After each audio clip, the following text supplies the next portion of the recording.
TVRI Bangka Belitung, Dialog 21 sore ini kembali hadir ke hadapan Anda. Senang sekali seperti biasanya kita akan membahas beberapa topik dan tema-tema menarik yang akan kami bahas selama 1 jam ini.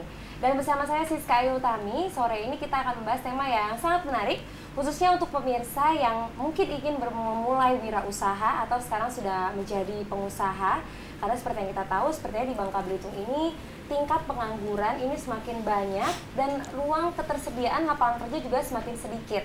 Maka dari itu sepertinya kita sebagai generasi muda ini harus mengembangkan apa yang ada dalam diri kita untuk bagaimana itu bisa menjadi sebuah peluang usaha. Seperti yang pemirsa lihat sendiri, di Bangka Belitung banyak sekali jenis-jenis usaha yang sudah sangat berkembang, dan kita akan membaginya sore hari ini di TVRI Bangka Belitung. Tepatnya di studio sore ini kita sudah kedatangan 2 orang narasumber kita. Sebetulnya ada 3, tapi nanti akan masuk di segmen selanjutnya. Dan kita akan berkenalan dulu dengan 2 orang narasumber kita di studio sore hari ini. Yang pertama saya ke cewek dulu ya, Mas Evan. Saya ada Ibu Fitri, Ketua Bidang 6 ya, Bidang Infrastruktur dan Properti dari HIPMI Bangka Belitung. Iya, pengurus daerah Bangka Belitung. Oke, HIPMI ini kalau pemirsa bisa jelaskan apa nih Bu, HIPMI ini Bu? Kasih tahu dulu nih. HIPMI ini sendiri sesuai dengan judulnya Himpunan Pengusaha Muda Indonesia. Oke. Jadi yang tergabung di dalam himpunan ini sendiri adalah para pengusaha-pengusaha, baik dari pengusaha pemula sampai pengusaha yang benar-benar udah settle, Mbak. Oke, jadi di HIPMI ini sendiri kita lebih menekankan untuk sektor usahanya di UMKM, Mbak. Oke, di UMKM banyak juga ya Bu ya. Berarti sudah banyak anggotanya? Sudah. Kalau di Indonesia ini sendiri anggotanya itu kurang lebih sekitar 25.000. Oke. Untuk dan di Bangka Belitung sendiri? Bangka Belitung kurang lebih sekitar 500. 500 iya, Bangka Belitung. Bangka Belitung. Cukup menarik ya pemirsa ya. Dan Ibu Fitri tidak sendiri karena saya sudah mendatangkan langsung nih contoh pengusahanya yang ada ya di sini di Bangka Belitung. Pemirsa juga mungkin sudah tidak asing lagi, mungkin sering melihat atau sering makan di warungnya. Ada Mas Evan. Ya. Selamat sore Mas Evan. Sore Siska, sore pemirsa. Mas Evan, cerita sedikit dong, udah berapa lama sih terjun di bidang usaha di Bangka Belitung ini? Untuk kuliner 4 tahun Siska kurang lebihnya. 4 tahun. Jadi 4 tahun. Cukup singkat ya. Dan sudah pesat? Alhamdulillah sudah. Dan Berarti, akan terus pesat insya Allah. Oke, berarti bisa dikatakan peluang kuliner di Bangka Belitung ini usaha yang cukup menjanjikan ya pemirsa, karena kita bisa melihat banyak kafe-kafe atau juga warung makan yang timbul tenggelam, tapi ada yang sampai sekarang masih bertahan dan ada juga yang sudah tutup seperti itu. Nanti kita akan membaginya pemirsa di rumah bagaimana tips dan triknya dari Mas Evan sendiri ya. Yang sudah 4 tahun berkecimpung di bidang kuliner. Pertama saya ke HIPMI dulu nih Mbak. Iya. Bisa dikasih tahu nggak Mbak, kalau di HIPMI ini kita ada bidang usaha apa saja sih yang kita bidangi di sini, dan sejauh ini animo masyarakat khususnya pengusaha muda di Bangka Belitung ini seperti apa sudah? Kalau di HIPMI sendiri berbagai macam sektor bidang usaha ya Mbak ya, yang terhimpun di dalamnya, mulai dari mungkin dari kuliner juga ada, kontraktor, properti, mungkin dari rias pengantin. Jadi intinya di HIPMI ini sendiri kita menampung semua teman-teman yang bergerak menjadi wirausaha lah intinya. Tidak mesti bergabung HIPMI itu tidak mesti harus sudah menjadi pengusaha settle, tapi kita dari pengusaha pemula juga kita himpun untuk bergabung bersama-sama gitu loh Mbak. Oke. Berarti yang treatment yang dilakukan untuk pengusaha pemula itu sendiri dari HIPMI seperti apa Mbak? Kalau dari HIPMI sendiri sih kita lebih ke kaderisasi Mbak. Jadi kita untuk dari kaderisasinya itu kita mulai dari kita ada program seperti HIPMI Goes to School, HIPMI perguruan tinggi.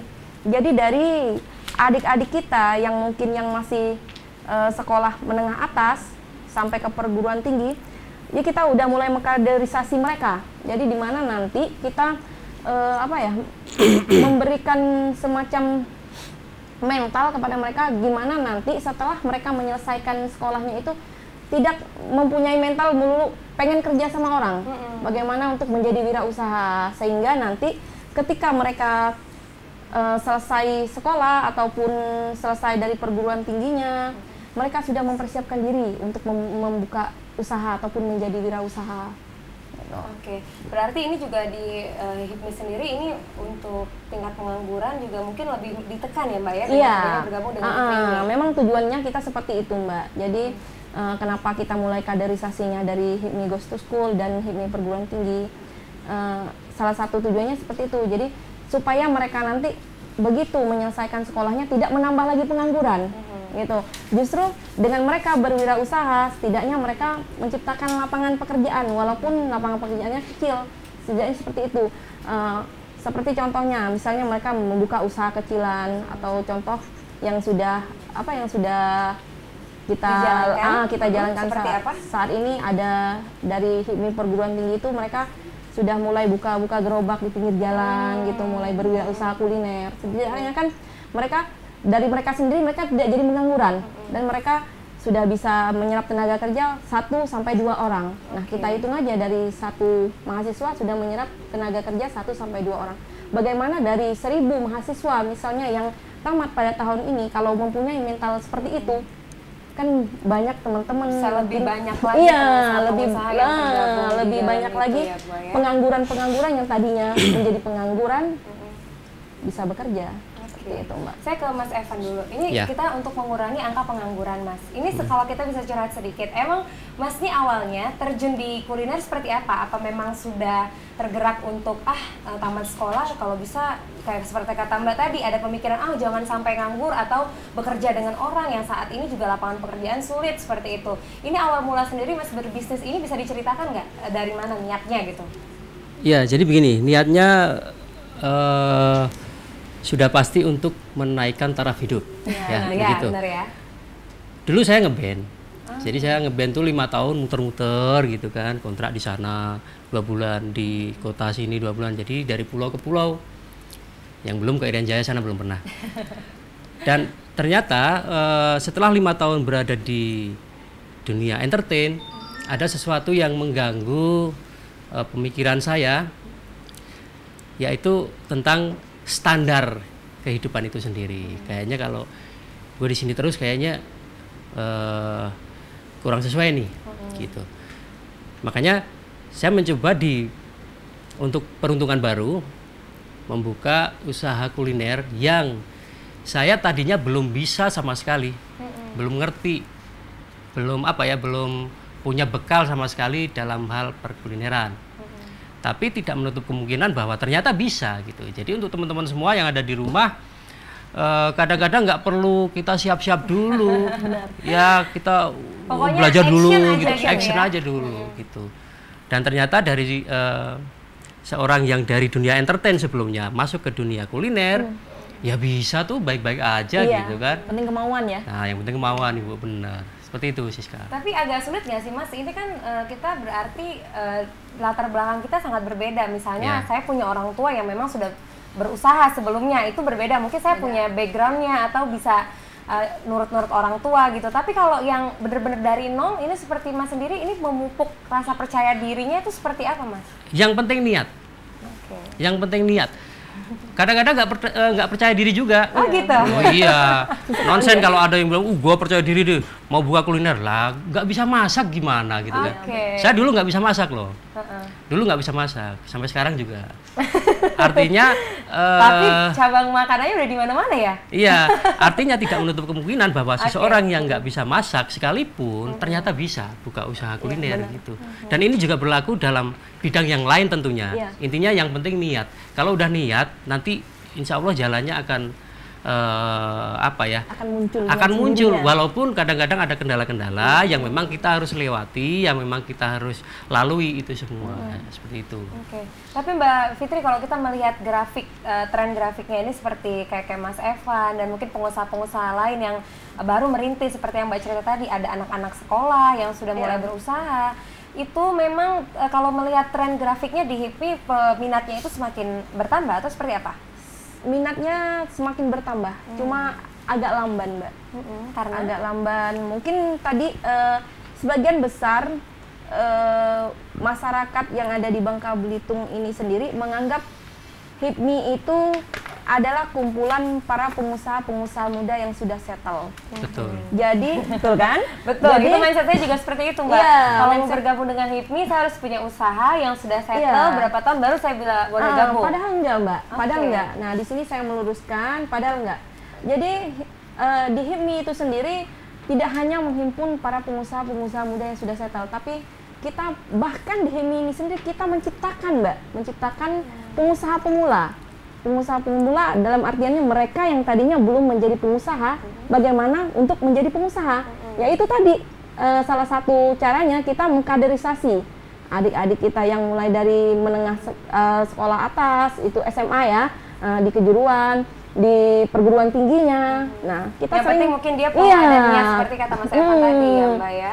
Jadi kita mengkaderisasi mereka. Jadi kita ini sendiri di HIPMI ini ada namanya HIPMI perguruan tinggi, yang mana isinya itu para mahasiswa Mas Evan. Jadi kita udah mengkaderisasinya. Nanti begitu mereka selesai kuliah, mereka sudah punya mental. Jadi pengusaha ini pertama sebenarnya yang mesti disiapkan mental loh Mbak. Betul. Nah Betul mental, ya? iya Mental betul ya, Mas mental. Evan ya? Jadi mentalnya harus apa iya, tadi? jadi harus punya mental yang kuat. Mental yang kuat itu dalam maksudnya arti takut rugi. bukan Mbak, mental itu bukan apa? hanya rugi aja. Jadi kita mental bagaimana kita mempersiapkan diri kita. Oke. Nah, gitu.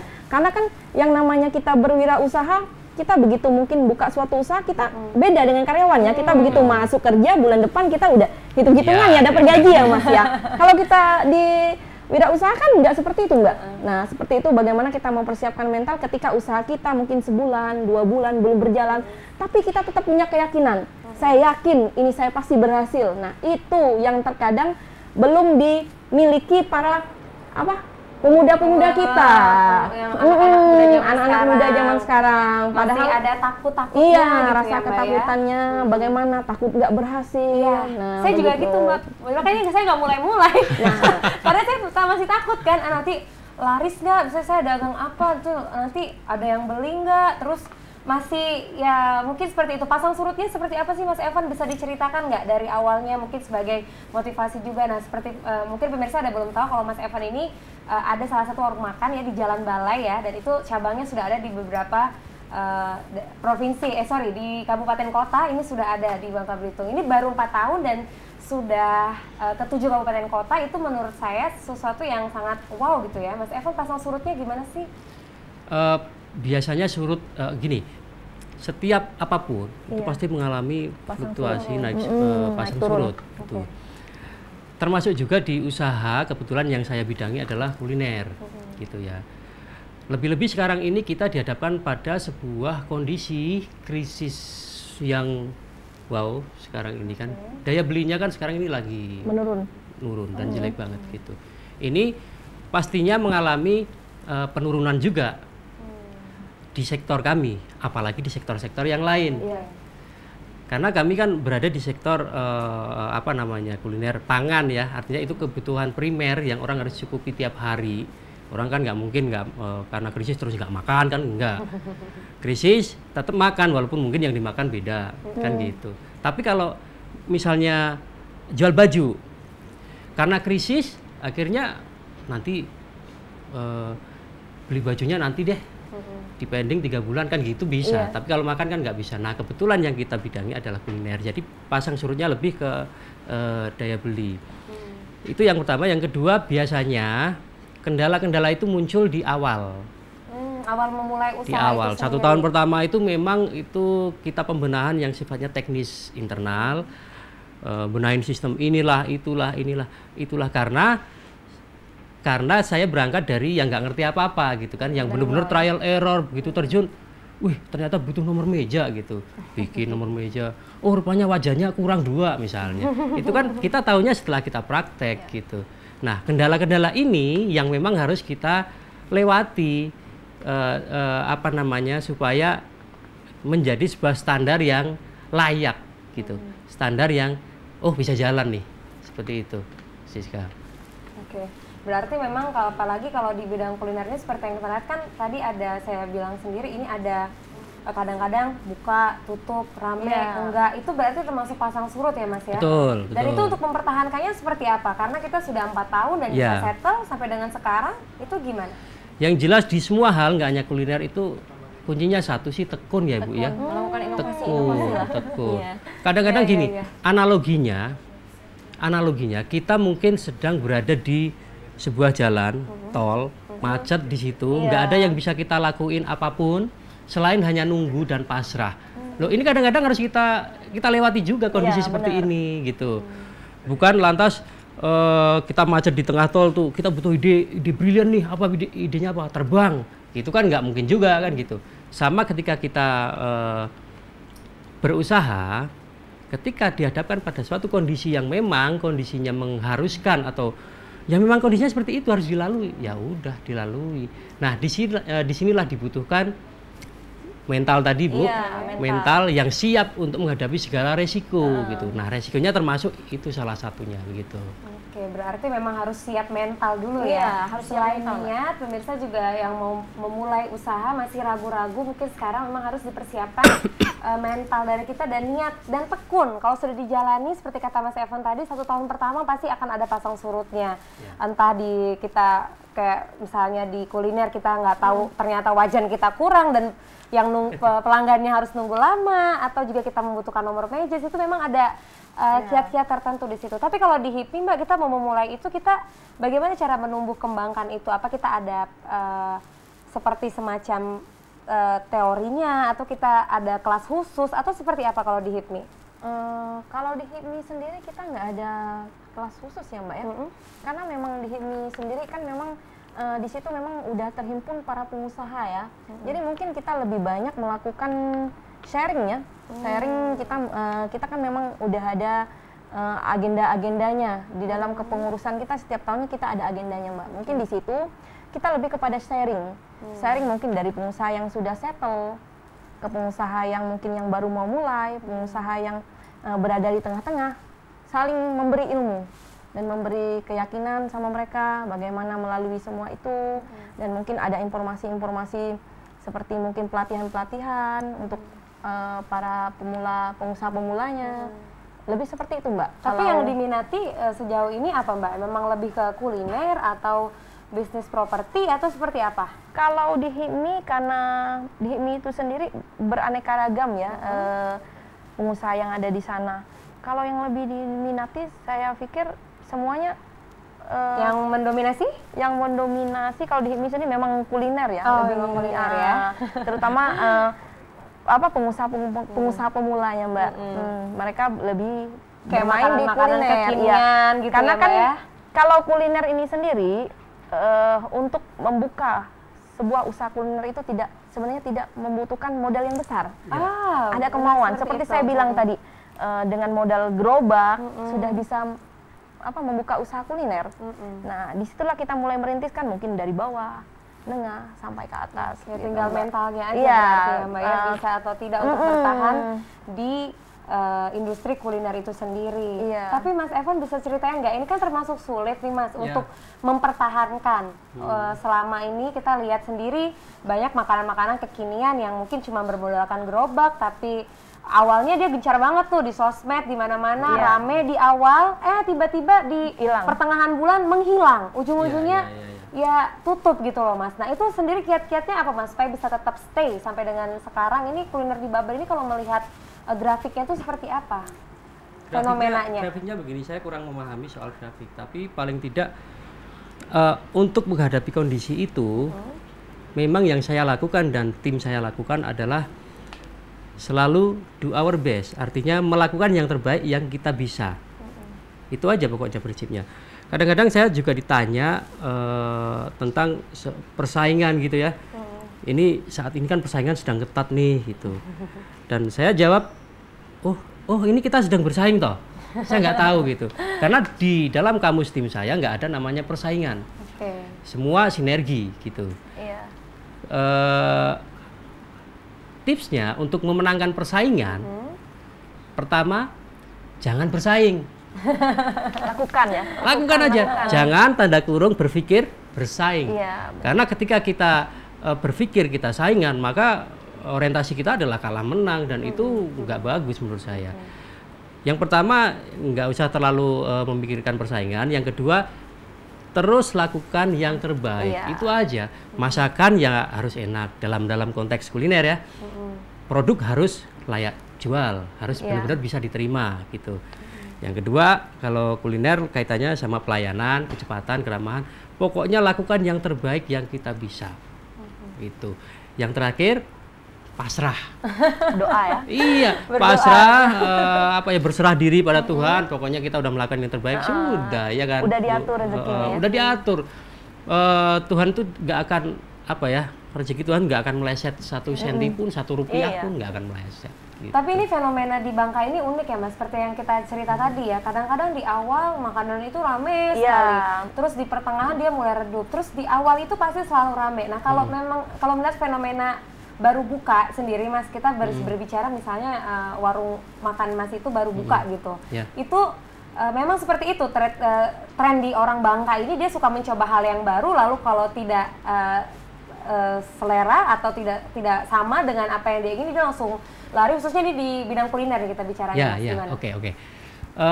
Itu ternyata tidak hanya tren di Bangka, rupanya itu di semua kayak gitu ternyata. Karena saya juga punya cabang di Kalimantan, di Banjarbaru tempatnya, dan itu sama juga, begitu awal pertama buka, brok, orang datang semua nih, nyoba, rasa ingin tahu mungkin. Ingin tahu, dan mereka itu semua itu juri gitu kan. Iya. Semua itu datang itu jadi juri, semua dinilai gitu, matanya kemana-mana gitu kan, bangunannya begini, ini begini, ini begini, ini pelayanannya begini, semua dinilai. Oh harganya begini, murah ya atau mahal ya gitu. Oh, pelayanannya bagus, oh rasanya enak, semua juri di situ. Nah setelah itu namanya first impression ya, kesan pertama, baru mereka menyimpulkan. Maka hati-hati di awal. First impression itu penting sekali. Ketika nanti orang menyimpulkannya salah, udah selamanya salah terus karena nyoba pertama yang kita mungkin belum matang persiapannya atau apa gitu ya. Jadi semua juri. Nah setelah itu berikutnya adalah hasil dari bagaimana dia testing tadi. Ketika harganya masuk, rasanya masuk, tempatnya juga nyaman, ya pasti besok-besok balik lagi. Kan gitu. Kalau ada hal-hal yang membuat mereka tidak berkenan, ya pasti nggak masuk. Intinya kesan pertama harus menggoda lah ya. Kesan pertama harus menggoda. Iya, biar tergoda itu datang kembali. Nah, gitu. Bu ya, itu tips juga sepertinya. Iya. Ya. Jadi untuk misalnya nih ada pengusaha yang baru mau memulai nih, Mbak, mau tergabung di HIPMI, itu kita memberikan tips dan trik seperti apa dengan mereka untuk ya kalian kalau memulai usaha itu harus seperti ini, seperti itu gimana Mbak? Kalau tips dan triknya itu kita lebih ya seperti tadi saya bilang kan, kita kepada mereka lebih sharing aja ya. Ini siapapun boleh boleh. Nah, jadi pemirsa yang ingin mencoba usaha mungkin ya Mbak ya bisa langsung ke HIPMI aja, karena di situ dibuka sharing. Jadi untuk yang mau memulai usaha atau sudah berjalan usaha mungkin membutuhkan inovasi seperti itu ya, kita membuka sharing-sharing itu ya. Iya, karena kan di dalam HIPMI itu sendiri tidak satu bidang usaha ada di sana Mbak. Semuanya ada di sana, mungkin dari mulai yang seperti Mas bilang tadi, yang mulai dari nol sampai yang berhasil, termasuk saya sendiri. Kalau Mbak usahanya di bidang apa nih? Kalau saya sendiri usaha saya di bidang properti Mbak. Kebetulan saya developer. Saya membangun, saya dari 2014 saya sudah bangun rumah subsidi. Sejauh ini kurang lebih sekitar 200 unit yang sudah saya bangun. Sama seperti Mas Evan bilang, saya sendiri backgroundnya sarjana pendidikan Mbak. Jadi unik ya pemirsa, ini dua orang narasumber kita ini sama sekali nggak ada background di bidang usaha ya. Satunya di anak band, ini satu mantan anak band, yang satunya di bidang pendidikan. Harusnya jadi guru ya Mbak ya? Saya bahkan pernah jadi guru Mbak. Oh bahkan pernah jadi guru? Saya pernah jadi guru. Terus banting setir ke itu gimana ceritanya? Saya pernah jadi guru 6 tahun di sekolah dasar ya, termasuk ketiga anak saya adalah bekas murid saya di SD. Gitu. Jadi kebetulan anak saya yang tertua sudah kuliah kan sekarang. Nah, tadi saya mulainya mungkin di properti ini saya berawal dari sales loh Mbak. Gitu ya. Makanya saya bilang tadi, untuk menjadi seorang pengusaha itu siapkan mental. Siapkan mental. Saya juga terjun ke dunia properti ini, saya bukan dengan modal yang besar, tidak. Saya berawal dari sales marketing, bagaimana dulu saya mempelajari untuk cara pemasarannya. Intinya kan bagaimanapun kita menciptakan atau membuat suatu produk, ujung-ujungnya kita beralih ke pemasarannya, benar nggak Mas? Benar. Begitu produk yang kita buat, kalau pemasarannya nggak berhasil, pasti kita akan bangkrut. Nah, saya mulainya mempelajarinya di bidang pemasaran. Sama ini kalau ngomong sama pengusaha gini ya pemirsa, saya banyak ilmu-ilmunya kayaknya. Jadi saya pikir siapkan mental nanti seperti yang Mas bilang tadi, nanti seiring waktu nanti akan ketemu Mbak notnya itu di mana yang cocok, formulanya gitu ya. Ciptakan berbagai formula-formula, kita coba. Saya bukan satu bidang usaha yang saya coba, beberapa bidang usaha, dan sempat beberapa kali bangkrut. Tapi saya punya mental baja. Jadi saya punya keyakinan suatu saat saya akan menemukan not usaha yang benar-benar cocok, yang benar-benar hoki lah buat saya. Gitu. Ya, berarti memang tidak mudah ya menemukan apa ya yang kira-kira yang kita minati, belum tentu mungkin sesuai dengan apa yang kita jalani seperti itu. Karena kalau misalnya dibilang pasang surut, Mas Evan sendiri kalau memulainya ini langsung dari kuliner atau seperti apa? Kalau Mbak Fitri tadi cerita tidak langsung ke properti ya Mbak ya, banyak yang lainnya. Kalau Mas Evan sendiri memulainya langsung ke masak atau gimana? Langsung kuliner, jadi langsung buka warung gitu aja, karena waktu saya main band di sini tahun 2010, Bu, saya udah pernah masuk sini ceritanya. Itu di sini pilihan makanan masih sedikit waktu itu. Dan saya berpikir kayaknya oke deh kalau kita buka kuliner di Bangka nih. Sebenarnya di tempat lain pun potensinya sama potensinya. Hanya di Bangka ini dulu sawernya kenceng, pas saya main band itu sawerannya kenceng. Tingkat ekonominya artinya kan seperti itu, bisa dijadikan sebuah tinggi. Betul, waktu itu 2010 ternyata ya, 2010, 2009 dua kali saya kesini, antara 2009 sama 2010. Itu saya jadikan parameter bahwa ekonomi di sana mungkin bagus gitu. Rupanya begitu masuk ke sini krisis. 2014 awal itu kan udah mulai krisis. 2014. Saya kalau ketemu pas belanja di pasar gitu ya, saya belanja sendiri di pasar dulu. Ketemu sama bapak-bapak yang jual pecel lele. Mas mau jual pecel lele ya gitu. Warung Pak. Iya warung itu namanya sih pecel lele gitu. Oh iya nama saya warungnya Warjo Pak gitu. Oh iya itu pecel lele Mas gitu kan. Terus akhirnya dia bilang, Mas kamu tuh telat. Saya ini udah mau pulang, dia bilang gitu. Saya ini udah mau pulang kok sampean baru datang mau mulai, ini gimana? Oh telat ya Pak ya? Iya. Itu langsung jiper nggak Mas? Yo jelas. Langsung nggak percaya diri. Kalau saya langsung, waduh jadi nggak ya? Nggak usah aja langsung gitu. Iya itu memang. Mungkin mental tadi yang diperluin ya? Betul. Ya, mental. Satu mental, dua ya karena udah terlanjur ngontrak. Jadi mau nggak mau harus dijalanin. Mau nggak mau harus jalanin. Betul. Karena begini, kalau kita bicara yakin, soal keyakinan gitu, saya rasa susah untuk menumbuhkan sebuah keyakinan ketika kita belum memulai gitu. Harus melalui proses ya. Betul. Baru ragu-ragu pasti di awal. Iya, nggak yakin dulu nggak apa-apa kan gitu. Yang penting start action. Yang penting action dulu yang paling utama. Wah pemirsa ini banyak sekali ya ilmunya seperti yang kita dapatkan dari dua narasumber kita ini. Nanti Mbak Fitri akan digantikan dengan orang HIPMI lagi, satu lagi yang akan berbagi dengan kita bagaimana mengenai menumbuh kembangkan jiwa entrepreneur dari kita selagi muda ini. Dan Mbak Eva juga akan memberikan tips-tips untuk pemirsa di rumah seperti apa untuk memulai usaha kuliner itu. Apa kita harus memakai warna yang hijau, apa kita harus memakai makanan yang sering diminati atau makanan kekinian. Nah kita akan bahas sesaat lagi, jangan kemana-mana, tetap bersama kami di Dialog 21.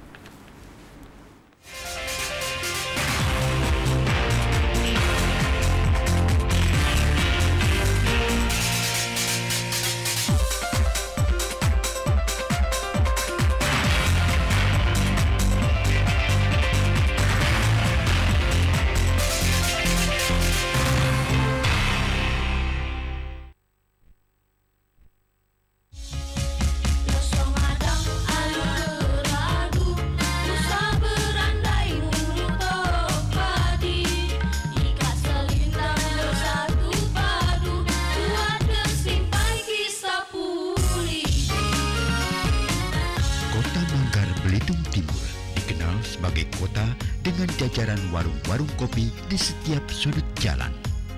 Sejarah kehadiran warung-warung kopi tersebut pada awalnya seringkali dihubungkan dengan sejarah perusahaan tambang timah dan kehadiran masyarakat tambang sejak abad ke-19.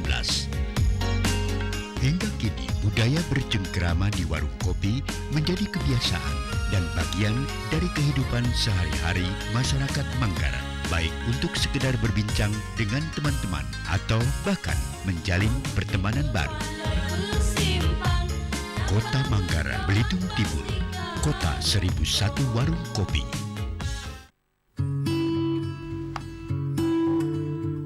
Dari mana kamu tahu kok kacamata ibu rusak? Begini ceritanya, Bu.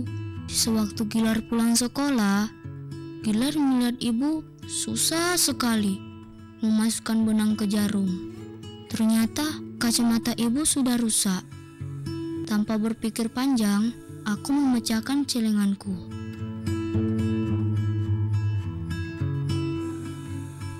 Anakku sayang, Mudah-mudahan saja kacamata ini cocok untuk ibu. Dari sekarang,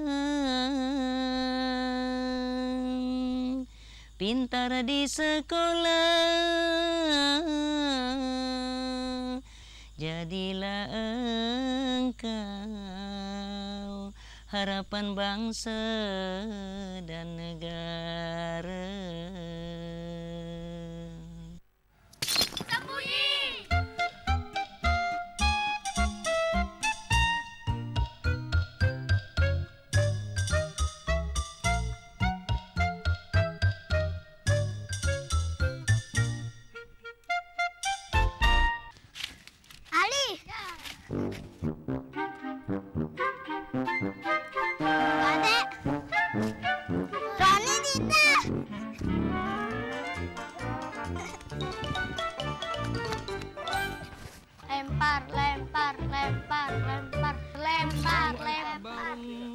Ya teman-teman udah azan, aku sholat dulu ya. Ali curang nih. Ya kamu curang. Kasih Alinya sholat dulu, nanti bermain lagi.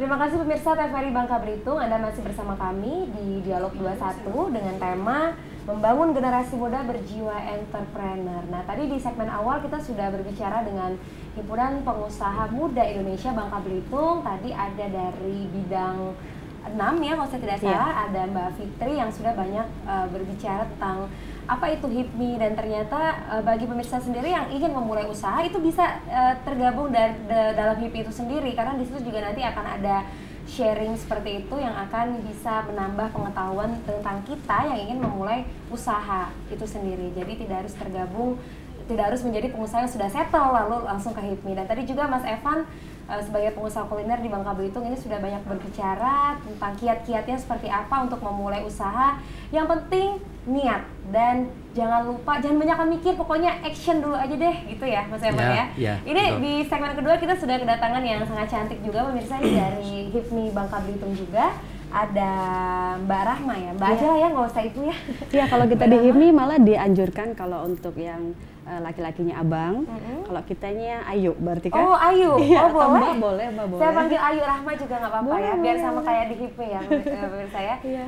Yu Rahma bisa dikenalkan dulu namanya dan di HIPMI ini sebagai apa dan usahanya di bidang apa nih Yu Rahma? Oke, saya Rahma, saya ketua bidang 5 ekonomi budaya kreatif dan IT komunikasi. Saya bergerak di bidang jasa, wedding organizer, lebih ke kecantikan. Oke. Lebih ke kecantikan ya. Ini kalau ngeliat orang Bangka emangnya pada hobi merawat perawatan atau gimana Mbak Rama sampai tertarik ke usaha itu? Sebenarnya bukan hanya orang Bangka kali ya, perempuan ya. Perempuan kan hobinya dandan. Hasrat wanita itu lebih bikin saya menarik untuk buka usaha. Jadi saya berpikir tadinya saya nggak di Pangkal Pinang, saya di luar, tapi saya harus move ke Bangka. Saya pengen generasi kita yang perempuan itu cantik, seger, fresh, tapi tidak kealay-alayan. Oke. Maksudnya begitu. Tapi cantiknya cantik kekinian gitu ya Mbak ya, nggak yang nanti lehernya beda sama mukanya gitu ya. yang kekinian kealay-alayan tadi ya Mbak ya. Tapi Mbak Rama kalau bisa cerita sendiri nih pengalaman udah gabung di HIPMI dalam beberapa tahun ini bisa diceritakan. Yang kita lakukan sendiri di HIPMI untuk menumbuh kembangkan jiwa usaha untuk anak-anak muda sekarang ini sudah seperti apa, Yurahma? Oke, saya bergabung sama HIPMI. Dengan HIPMI udah 2 periode. Sekarang saya di BPD-nya, kemana BPC. Sebenarnya tadi udah dibahas sama Mbak Fitri, sama Ayu Fitri. Sebenarnya HIPMI itu sama aja sebenarnya. Jadi gini, kita punya ketertarikan, tapi benar modalnya tuh tidak ada. Jadi sekarang untuk tahun ini, untuk periode ini HIPMI menggalang kur dana untuk siapa saja yang tidak punya modal. Kami punya satu program yang bekerja sama dengan Bank Arta Geraha, tentunya direndengin dengan pemerintah, khususnya kita mengadakan kur dan itu bunganya 7% untuk pemula. Itu yang pertama. Kedua, HIPMI punya semacam gerakan, kita punya usaha mengeluarkan gerobak-gerobak untuk makanan ya, lebih ke makanan tadi ya, untuk pengusaha kita mungkin adik-adik yang baru mau mulai usahanya boleh. Kita semacam modelnya seperti franchise. Oke. Jadi modalnya kita modalin, tapi biasa ada give back-nya gitu, feedback-nya. Itu pasti ada. Nanti yang mau boleh bergabung di kita. Itu berarti tahun ini belum berjalan, akan diagendakan tahun kemarin belum berjalan, sudah diagendakan di tahun 2018 ini. Iya. Jadi kan kalau yang tahun kemarin ketuanya punya rancangan-rancangan tersendiri.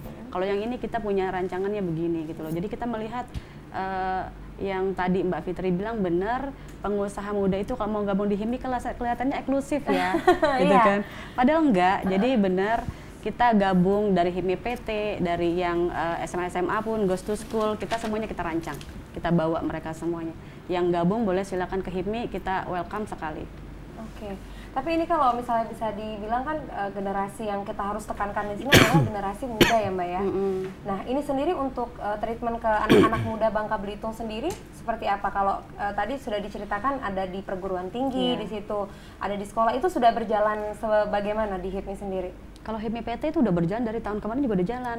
Jadi kita punya banyak adik-adik yang masih fresh graduated itu, kita punya banyak banget. Mereka tuh siap kita luncurkan untuk jadi pengusaha. Jadi kita punya paradigma harus bisa merubah, karena gini, sekolah yang lulus itu kan rame ya, sedangkan kerjanya lowongannya sedikit.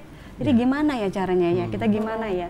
Terus mungkin paling di otak tuh, aduh modalnya dia besar deh. Iya, itu gitu yang kan paling utama ya. Kalau saya pikir, kalau saya sering bicara sama Sevan, selain niat itu kayaknya modal juga perlu tuh. Modal gimana dong modalnya? Ya itu, nah, itu tadi, gimana? HIPMI menjawab itu ya berarti ya? Kita menjawab dari pemikiran yang mungkin kita pikir modal itu modal utama.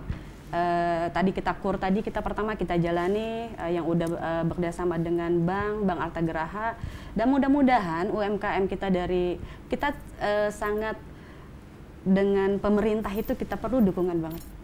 Jadi kita bisa jalan dengan bimbingan pemerintah, dinas itu kita perlukan sekali. Itu kan untuk generasi kita semuanya. Jadi memang semuanya ini harus bersinergi di sini, bagaimana untuk menciptakan pengusaha-pengusaha muda di Bangka Belitung yang bisa siap terjun dan siap bersaing tentunya di dunia usaha ya, Mbak Rahma. Tapi saya ke Mas Evan lagi nih Mas. Ini kalau melihat paradigma generasi muda sekarang ini, sepertinya masih belum menyadari kalau ternyata lapangan pekerjaan itu sedikit, tapi kita juga memerlukan pendapatan seperti itu. Dan image pengusaha itu kan ada yang harus modalnya banyak gitu kan, ada juga yang mikir saya pengen jadi pegawai aja deh, nggak usah usaha. Nah itu sendiri Mas Evan melihat paradigma itu yang masih ada di generasi muda sekarang seperti apa Mas? Ya, saya mau menjawab dua hal ya. Yang pertama soal paradigma, nanti saya jawabnya. Yang kedua ini soal mindset, sudut pandang, bahwa kita pasti semua kalau mau usaha pasti nanyanya modal. Modalnya dari mana kan gitu. Nggak ada modal kan gitu. Ide banyak Mas saya ini, tapi terbentur modal. Itu jawaban yang klise sekali. Itu jawaban yang manja. Kalau udah jawabannya seperti itu, bisa dipastikan dia nggak jalan-jalan. Ada contohnya tuh. Ya, artinya begini, kalau kita nggak punya modal secara uang, secara modal kan banyak ya. Salah satunya duit, kan gitu. Yang utama deh kayaknya, Yang Mas. utama duit. Yang ya. utamanya. Tapi kalau kita nggak punya apa-apa, ya kita punya apa? Itulah modal. Kalau almarhum Bob Sadino pernah berkata, usaha modal dengkul pun jadi. Dengkul ini loh, dengkul itu kalau dirupiahin berapa coba? Coba dengkulmu itu berapa nanti? Mahal kan? Artinya kalau dirupiahin itu kita bahkan nggak bisa nyebut angkanya, gitu. Baru dengkul, belum otak. Ya. Nah, padahal yang lebih ide-ide itu semua berasal dari otak. Dengkul itu hanya untuk membawa otak kita kemana kan gitu. Nah, saya mau jawab yang soal paradigma kita tentang akan jadi pegawai. Tentang pegawai dan wirausaha itu ya. Kebanyakan pengennya jadi pegawai. Mau merubah mindset itu memang butuh tantangan yang berat. Karena itu akan melibatkan semua unsur. Baik orang tuanya sendiri maupun si anak ini sendiri. Paradigma yang ada di masyarakat adalah bekerja itu adalah yang kantoran. Berangkat pagi, pulang sore, nanti di akhir bulan dapat gaji. Itu yang namanya pekerjaan. Nah, itu mindsetnya masih kayak gitu kayaknya. Itu mindset orang-orang tua kita dulu yang diturunkan ke kita sebetulnya.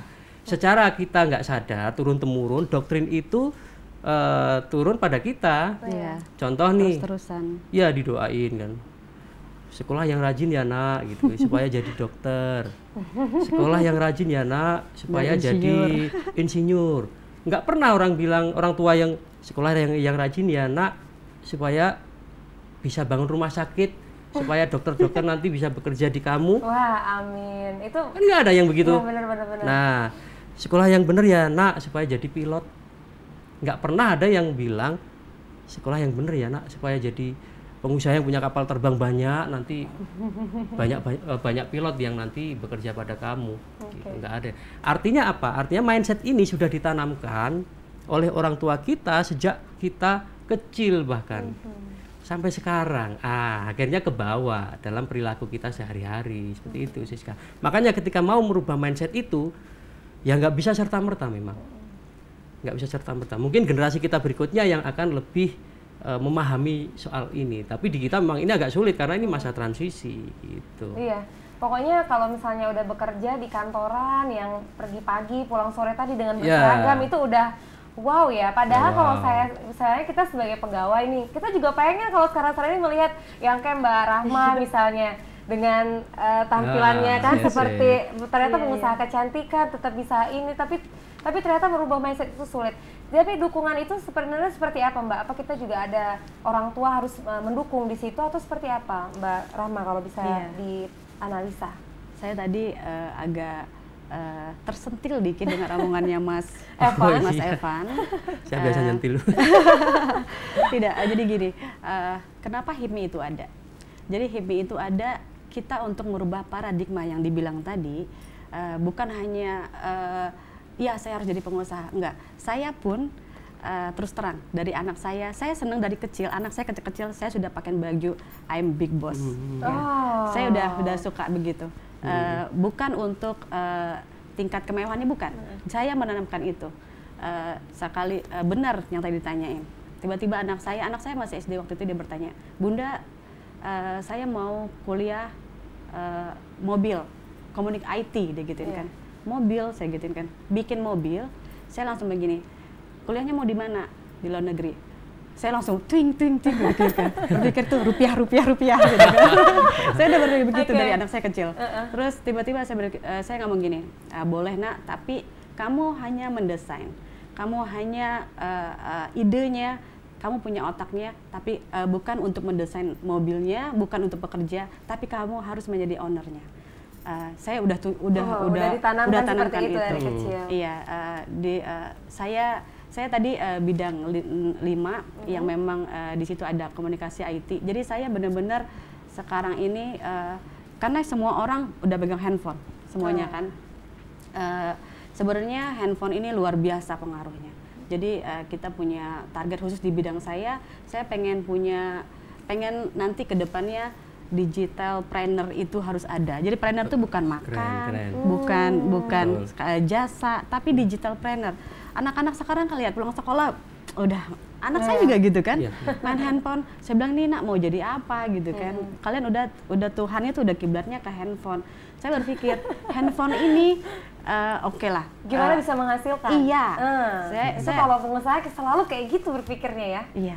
Dan itu ada di HIPMI. Itu ada di HIPMI. Jadi kita semua pikirannya sama. Tidak saya, tidak semuanya sama. Abang-abang, kakak-kakak di HIPMI semuanya sama. Ayo anak kita jadi generasi bukan pekerja, gitu kan. Ayo kita harus bangkit itu. Itu yang kita ini. Dan saya pun benar saya rasain banget ya itu harus. Jadi tadi Bang Evan bilang kita tuh tidak telat. Kita masih muda kan, Mbak juga himpunan pengusaha muda kan, saya masih selalu muda terus itu Mbak, saya nggak boleh tua, terus, ya jadi saya harus anak saya dengan usaha tadi saya sih kecantikan saya tidak punya anak perempuan, it's okay saya bilang saya nggak apa-apa, yang penting anak-anak saya walaupun mereka nanti tidak menggerakkan usaha saya, tapi kan harus jadi pengusaha, karena saya dari saya selesai tamat kuliah pun saya tidak kerja di orang lain, saya kerja sendiri, saya pernah kerja. Saya bisa boleh bicara dikit ya. Curhat sedikit ceritanya nih Mbak Rahma gimana nih? Saya nggak tahu, dari dulu saya terobsesi dengan angka 100. Saya nggak ngerti kenapa.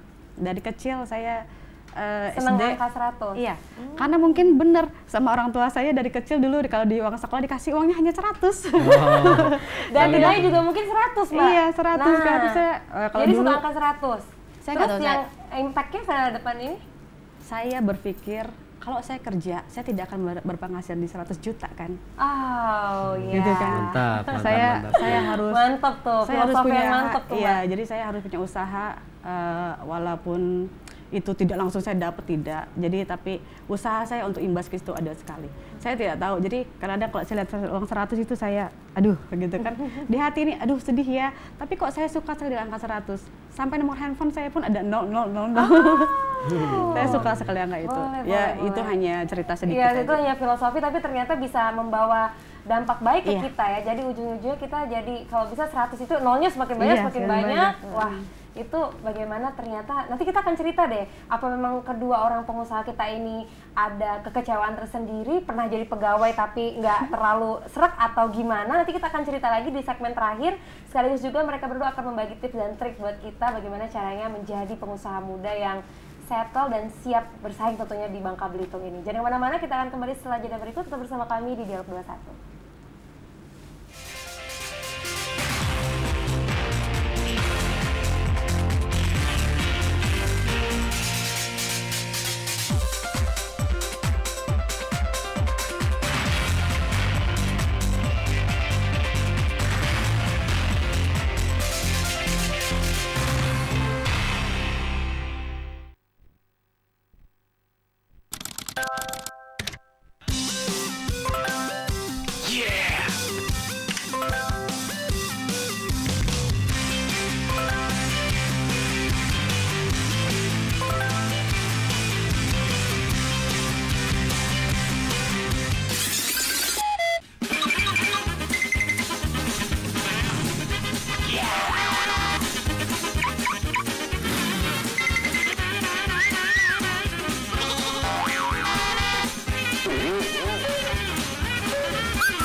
Gini masih pakai baju kuno. Ya daripada sampean ini loh Mas, cah lanang kok pakai daster itu loh.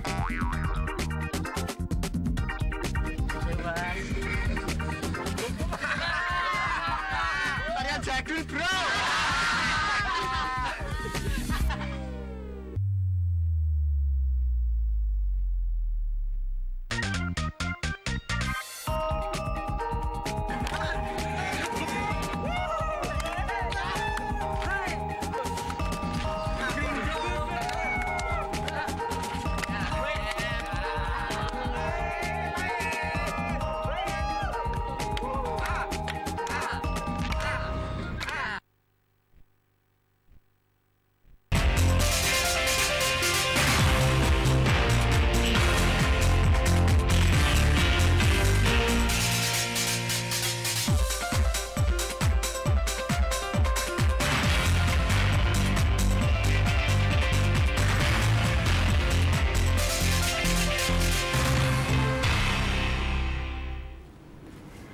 Baik, terima kasih pemirsa TVRI Bangka Belitung. Tidak terasa sudah hampir 1 jam kita berbicara banyak sekali di sini mengenai membangun jiwa usaha di generasi muda di Bangka Belitung ini seperti apa. Kayaknya 1 jam kurang ya, karena banyak sekali sepertinya yang sudah dipaparkan di sini, banyak sekali ilmunya, dan mungkin bisa lebih banyak lagi bagi pemirsa yang kurang, mungkin bisa bergabung di HIPMI.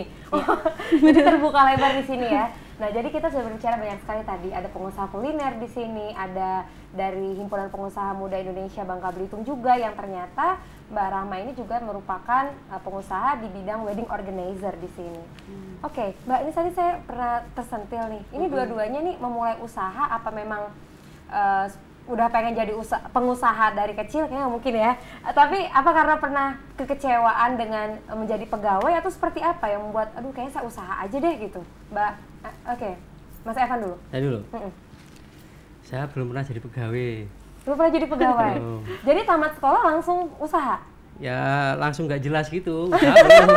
Usaha belum, masih nggak jelas kemana, ngapain, ngeband gitu-gitulah. Anak bandnya masih kelihatan banget. Iya, dengan rambutnya ya. Tapi itu awal, jadi tamat sekolah nggak jelas, terus terpikir untuk usaha? Jadi gini, saya lulus SMA sempat kuliah. Kuliah selesai, tapi nggak lulus kayak gitu loh. Apa namanya kayak gitu? Ya kayak gitulah. Sekolah selesai tapi nggak lulus. Bukan lain, itu sesuatu perjalanan hidup seperti perjalanan hidup yang saya harus syukuri, karena yang bernasib sama atau yang lebih buruk dari saya itu banyak. Bahkan yang nggak sekolah atau yang nggak sempat kuliah itu pun banyak. Artinya ini menjadi mungkin sebuah catatan buat mereka bahwa loh, yang kuliah nggak lulus saja bisa kok. Atau kembali ke Bob Sadino tadi, lulus SD aja bisa kok menjadi seorang pengusaha. Artinya kalau orang itu bisa, lah berarti kita semua bisa kan gitu. Tinggal niat itu tadi. Niat dan mental. Ya. Mental baja ya, kayak kata Mbak Fitri di awal tadi. Kalau Mbak Rahma gimana? Saya sebenarnya sih kerja itu belakangan. Setelah saya memang dulu saya bukan di Bangka. Jadi dulu usaha pertama saya itu buka counter handphone di mall-mall. Habis itu saya mungkin agak bosen, tadi atau punya waktu agak-agak banyak. Jadi saya kerja gitu kan, kerja di perbankan. Tapi beriring waktu itu sama. Tapi begini, balik yang saya bilangin, kok angka 100 itu nggak kena di saya kerja gitu kan. Saya balik ke Pangkal Pinang pun saya pernah kerja di dinas juga. Provinsi juga sama. Dapat 100-nya jauh. Jauh juga gitu kan. Jauh juga. Bilang, saya nggak boleh main-main dan usaha, berarti kan. Saya nggak boleh main-main, jadi saya pindah ke Bangka ini dengan berbagai banyak alasan kenapa saya ke sini. Akhirnya saya tertujunya dengan usaha ini. Kenal dengan HIPMI, banyak teman segala macam. Akhirnya kita bisa. Semangat itu ada, gitu kan. Yang penting kan niat, semangat, pantang menyerah itu bener banget. Betul. Bener banget ya. Harus pokoknya harus ya inilah Mbak ya, tahan banting lah ya istilahnya kalau kata kita ya. Oke, ini udah di segmen terakhir nih, dari Mas Evan dan Mbak Rahma, ada tips nggak nih untuk anak-anak muda sekarang, atau Mbak Rahma bisa ajakan ke mereka yang ingin bergabung ke HIPMI? Oke, Mbak Rahma dulu. Yang penting dari kita usaha itu jujur itu penting banget. Itu jujur itu dari hati. Kalau kita udah nggak punya hati, berarti bukan jujur namanya. Itu yang pertama. Pantang menyerah tadi iya. Yang penting satu lagi, kita mental baja tadi beriringan semuanya. Anak-anak yang muda sekarang boleh gabung ke HIPMI. Yang penting kita sharing sama-sama. Di HIPMI itu kita punya range umur dari 20 ya, 20 sampai 40. Boleh gabung di HIPMI. Tapi jangan beranggapan yang udah tua juga enggak, tetap itu tetap. Ya masih muda, Mbak. Oh iya, makanya kalau muda, jadi harus muda. Begitu tuang liriknya ke saya begini. Saya juga pokoknya gak mau di HIPMI, kita nggak akan tua. Iya benar. Gitu aja. Ini kalau mau jadi member atau apa nih gimana Mbak? Bisa langsung ke kantornya atau seperti apa? Bisa dikasih tahu ke pemirsa yang ada di rumah. Sekre kita di Jalan Koba. Kita ada sekretariat HIPMI di sana, boleh langsung ke sana atau boleh langsung lihat website kita HIPMI, Himpunan Pengusaha Muda Indonesia Bangka Belitung, itu ada semua. Boleh, pokoknya gini, anak-anak semuanya, adik-adik kita, paradigma kita rubah. Ayo lihat HIPMI langsung mau jadi pengusaha. Wah, mantep nih, pokoknya websitenya tadi sudah ada, alamatnya juga sudah ada, jangan lupa dicatat. Karena ada ya, kur tadi ya Mbak ya? Iya. Sangat sekali kalau nggak dimanfaatkan pemirsa. 7%, Iya. 1 tahun. Jadi ini Betul, kita ya. betul. Mas Evan, apa tipsnya? Khususnya untuk yang kuliner nih di Bangka Belitung. Kalau mau memulai, apa tips-tipsnya? Ya, Atau ya. dari warna tadi Mas, apa supaya untuk catching konsumen lebih dekat Ya. lagi itu gimana? Tipsnya silakan. Ini di chat hijau bukan karena saya mau ke sini ya. Iya juga begini. ya. Jadi saya mungkin agak perlebar skupnya, tidak hanya kuliner ya. Saya mau memaparkan sebuah penelitian tentang sebuah pola bahwa ternyata orang sukses itu punya pola yang tetap, polanya jelas. Begitu juga orang gagal, polanya jelas. Kalau polanya seperti itu, oh pasti sukses dia. Polanya seperti itu, oh gagal. Nah, pola itu ada 5. Catat nih ya, nih. Catat ya teman-teman. Pola itu ada 5. Pertama, biasanya orang-orang ini, orang-orang sukses itu biasanya dia lebih take action aja. Gerubak-gerubuk. Action dulu, mikirnya nanti belakangan. Biasanya begitu. Jangan takut di awal ya. Ya, take action itu yang pertama. Yang kedua, punya ide-ide, bahkan tapi nggak harus kreatif juga. Pokoknya punya ide dan menjalankan idenya. Punya 1000 ide kalau nggak dijalankan ya sama aja kan. Bener. Gitu. Tapi satu ide yang bahkan idenya sederhana, jual nasi itu kan sederhana ya kan, ide sederhana dan itu ide yang umum sekali, jual nasi. Tapi ketika dijalankan ternyata ada impact-nya kan gitu. Ya. Polanya seperti itu ya. Pertama action, yang kedua punya ide-ide dan dijalankan idenya. Yang ketiga biasanya orang ini ringan kaki. Ringan kaki itu suka silaturahmi kemana gitu. Ada undangan HIPMI ini misalnya datang, karena itu yang akan membentuk akses kita gitu. Iya, link ya. Ada komunitas apa kita gabung di situ. Ada tetangga ninggal kita datang. Biasa gitu. Ringan kaki biasanya. Keempat? Nah, yang keempat ringan tangan. Suka membantu. Bukan mukul ya. Ringan tangan, suka membantu. Iya. Suka membantu. Artinya apa? Suka memberi sedekah, apalagi ya, suka membantu, punya pemikiran. Biasanya pemikiran mereka itu lebih ke apa manfaat aku yang bisa beri ke kamu, bukan terbalik, apa dari kamu yang bisa aku manfaatkan, bukan gitu ya. Nah, biasanya polanya seperti itu kan gitu. Nah, yang terakhir itu biasanya mereka nggak gampang ngeluh. Pantang menyerah ya. Pantang menyerah, nggak gampang ngeluh. Dikit-dikit ngeluh mah payah kan gitu. Artinya dalam konteks agama, religi ini lebih ke bersyukur. Bersyukur aja ya. Seperti itu. Oke, menarik sekali Mas. Ini bukan tausiah tapi ya tadi. menarik sekali pemirsa, banyak sekali ilmunya hari ini. Jadi pemirsa yang mau memulai usaha, banyak sekali yang sudah dibagi di sini, mulai dari kalau punya ide langsung dijalankan, langsung action. Kalau punya teori seperti Mbak Rahma tadi punya teori angka 100, gimana caranya? Saya punya gaji 1 bulan itu harus 100 ke atas. 100 nol-nolnya banyak ya pokoknya di sini ya. Nah, pokoknya jadi di sini banyak sekali ilmunya. Dan untuk pemirsa yang mungkin baru mau bergabung atau lagi bingung seperti apa, bisa langsung bergabung di HIPMI. Ada Himpunan Pengusaha Muda Bangka Belitung, ada sekretnya di Jalan Koba, terus juga ada websitenya. Tadi langsung aja ketik di Google Himpunan Pengusaha Muda Indonesia Bangka Belitung. Itu sudah bisa sharing-sharing di situ. Atau mau contek-contek sedikit bagaimana trik and trik pengusaha, ini terbuka lebar, bisa ke warungnya Mas Evan ya, ini ada di warung ijo yang ada di Jalan Balai itu loh pemirsa. Ya. Terima kasih atas perhatiannya, sudah ngobrol sama kita 1 jam di sini. Terima kasih untuk yang sudah bergabung. Terima kasih Mbak Rahma, Mas Evan, buat Mbak Fitri juga tadi sudah bergabung di segmen pertama. Kita ketemu lagi di Dialog 21 episode selanjutnya. Selamat sore dan sampai jumpa. Makasih Mbak. Sama-sama, makasih banyak. Tahan di sini dulu ya.